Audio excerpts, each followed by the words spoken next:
নতুন বছরের রোজা উপলক্ষে নতুন খেজুর সুক্কারিটার প্রোডাকশন ডেট একটু দেখাই দিই আমরা। এই যে প্রোডাকশন, হ্যাঁ এই যে এখানে এই যে 25-এর খেজুর 26-এ আসছে, 27 পর্যন্ত মেয়াদ বিস্তারিত দেওয়া আছে।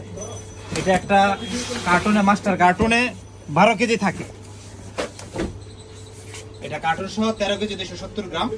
যারা পাইকারি নিতে চান একটা বক্স নিতে পারবেন, 12 কেজি ধরে বিল হবে। খেজুরের বক্স বরাবর মধ্যেই এই যে 3 কেজির বক্সগুলো।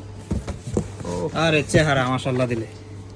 সাইজ কার্টুনের ভিতরেও স্টিকার লাগানো আছে প্রোডাকশন ডেট এবং এক্সপায়ার ডেটের। এই যে বড় সাইজ, ভিজা এবং নরম হবে। যারা নরম খেজুর পছন্দ করেন সুক্কারির, এটা নির্ভয় নিতে পারেন। একেবারে ফ্রেশ। এই যে ডেট খুবই সুন্দর। হ্যাঁ এই যে ডেট দেওয়া আছে প্রত্যেকটার মধ্যে আলাদা আলাদা। 22/9/25 আর 21/9/27 দুইটা ডেট দেওয়া আছে। খেজুর সুক্কার এগুলো আমাদের পর্যাপ্ত কালেকশন এসেছে। যারা রোজার জন্য ব্যবসা করতে চান অথবা ক্ষুদ্র দোকানে নিয়ে বিক্রি করতে চান, তারা সবাই এখান থেকে নিতে পারবেন, আমাদের কাছ থেকে নিতে পারবেন। আমরা দামগুলো ওই রেশিও হিসাব করে দিব। আর যারা পরিবারের জন্য নিতে চান, 3 কেজির যে বক্সটা আছে সিঙ্গেল বক্সটা, এটাও নেবেন ইনশাল্লাহ। রোজার মধ্যে যেহেতু বিক্রি করব, সর্বোচ্চ ছাড় দিয়ে আমরা দেওয়ার চেষ্টা করবো ইনশাল্লাহ।